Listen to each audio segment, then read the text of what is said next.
किसी मुल्क पर एक मगरूर बादशाह हुकूमत करता था।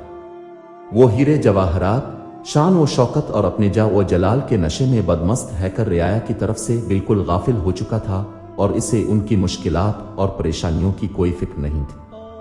कुछ लोग उसके लिए बद्दुआएं करते तो कुछ इसके लिए हिदायत और नेक तौफीक के तलबगार भी होते। एक वक्त आया जब खुदा ने रियाया की सुन ली। हुआ ये कि बादशाह एक दिन निहायत शान व शौकत से सिपाहियों के लाओ लश्कर को साथ लेकर शिकार पर निकला। जंगल में इसे एक हिरन नजर आया। उसने इसके पीछे घोड़ा दौड़ा दिया। हिरन का ताक़ुब करते हुए वो बहुत दूर निकल आया और रास्ता भटक गया। वो अपने मुहाफिज दस्ते और तमाम दरबारियों से बिछड़ गया था। इधर उन्होंने बादशाह को बहुत ढूंढा, लेकिन घने जंगल में मायूसी के सिवा कुछ हाथ न आया और यूं भी रियाया की तरह बादशाह के सिपाही और दरबारी सभी इसकी अक्कड़ और गुरूर से तंग आ चुके थे। उन्होंने अपने फरमा रवा की तलाश बंद कर दी और वापस लौट गए।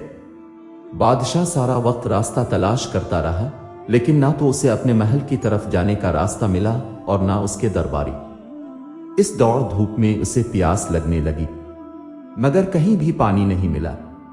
मीलों चलने के बाद इसे बहुत दूर एक झोंपड़ी नजर आई तो वो खुशी से पागल हो गया। उसने सरपट घोड़ा दौड़ाया और झोंपड़ी तक जा पहुंचा। वहां एक बुजुर्ग बैठे इबादत में मशगूल थे और एक तरफ कोने में पानी का घड़ा रखा था। बादशाह ने बड़ी बेताबी और खुश्क जबान को बमुश्किल हरकत देकर बुजुर्ग से पूछा, पानी मिल जाएगा एक गिलास? हाँ मिल जाएगा, मगर एक शर्त पर। अब बुजुर्ग की पुरजलाल आवाज झोंपड़ी में सुनाई, मुझे हर शर्त मंजूर है, मैं इस सल्तनत का हुक्मरां हूं, पानी पिला दो। बादशाह ने बेताबी से कहा, मगर इस मौके पर भी उसने अपनी अमारत का एहसास दिलाना जरूरी समझा था। पहले शर्त सुन लो, पानी के गिलास के बदले में तुम्हारी पूरी सल्तनत लूंगा। बुजुर्ग ने दुरुस्ती से कहा, पूरी सल्तनत? एक गिलास पानी के बदले? बादशाह ने हैरत से पूछा।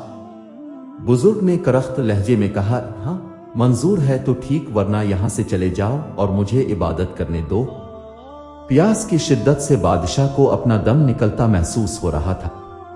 उसने निढाल होकर कहा, मुझे मंजूर है, अब मुझे पानी दे दे।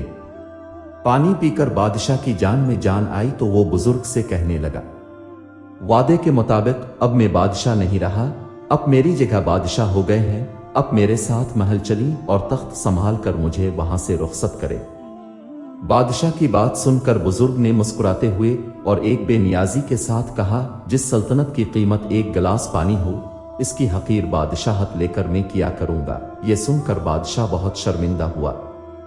इसे अपनी असलियत का इल्म हो गया था और वो जान चुका था कि वाकई इंसान के पास दुनिया भर के खजाने हों या कोई बड़ी सल्तनत, लेकिन जब वो मजबूर हो तो उसकी कीमत एक गिलास पानी के बराबर भी नहीं है। बादशाह के दिल से शान व शौकत और अपनी अमारत का सारा ज़ौक़ व शौक और हर आरज़ू गोया जाती रही। उसने खुदा का शुक्र अदा किया कि आज उसे हिदायत मिली। बादशाह ने एक अच्छे हुक्मरां के तौर पर जिंदगी बसर करने का फैसला कर लिया। तब इस बुजुर्ग ने बादशाह को घने जंगल से निकाला और महल तक पहुंचाया। इस मौके पर बादशाह ने बुजुर्ग से वदा किया कि वो अल्लाह के बंदों के साथ भलाई करेगा और अपनी रियाया की खबरगिरी करता रहेगा।